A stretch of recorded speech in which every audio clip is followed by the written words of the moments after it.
Monsieur Simard, bonjour. Vous voulez aujourd'hui nous parler de Tesla, évidemment le constructeur de véhicules automobiles électriques qui retient beaucoup l'attention là, sur les marchés financiers depuis quelques années. Le titre qui a plafonné en 2017 à près de 390 américains. Là, on est plus dans les 350, 355.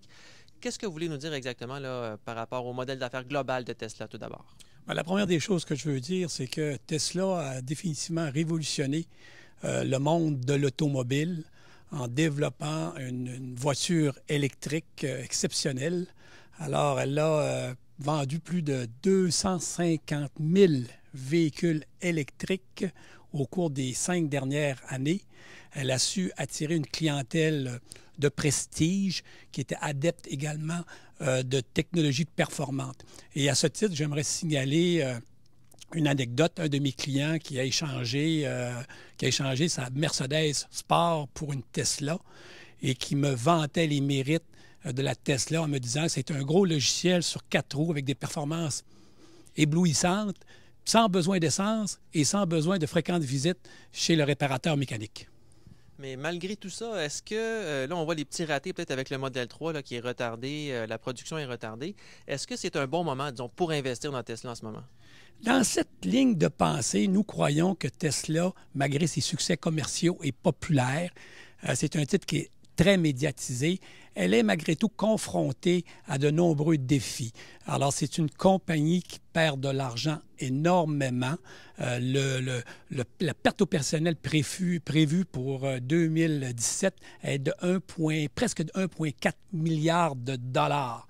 Et contrairement à Amazon, nous croyons que Tesla, malgré toutes ses pertes, n'a pas réussi à vraiment bâtir un véritable avantage concurrentiel. Et comme vous signaliez tout à l'heure également, il y a un risque d'exécution importante parce qu'elle devra produire de plus en plus de voitures. Elle devra grimper de 0 voiture du fameux modèle C à près de 500 000 voitures dans un court laps de temps. Alors, ça occasionnera définitivement des délais, des problèmes de qualité, donc des coûts additionnels. Après ça, bien, le dernier, il y a le risque également de financement. À ce jour, elle a eu recours à beaucoup de financement. Elle aura également besoin de financement additionnel. Ça s'est très bien déroulé, mais possiblement, s'il y arrivait un problème quelconque, peut-être, ou que les conditions de marché se resserrent, bien, le financement serait beaucoup plus difficile à aller chercher.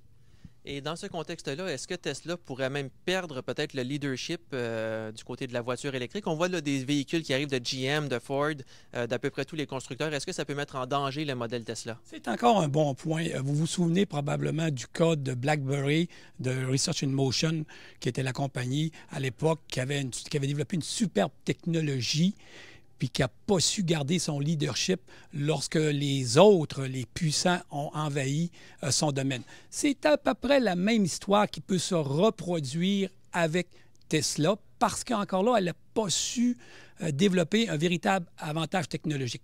Une technologie innovatrice, une bonne technologie, n'est pas une garantie d'un avantage concurrentiel à long terme. Merci beaucoup, M. Simard. Merci.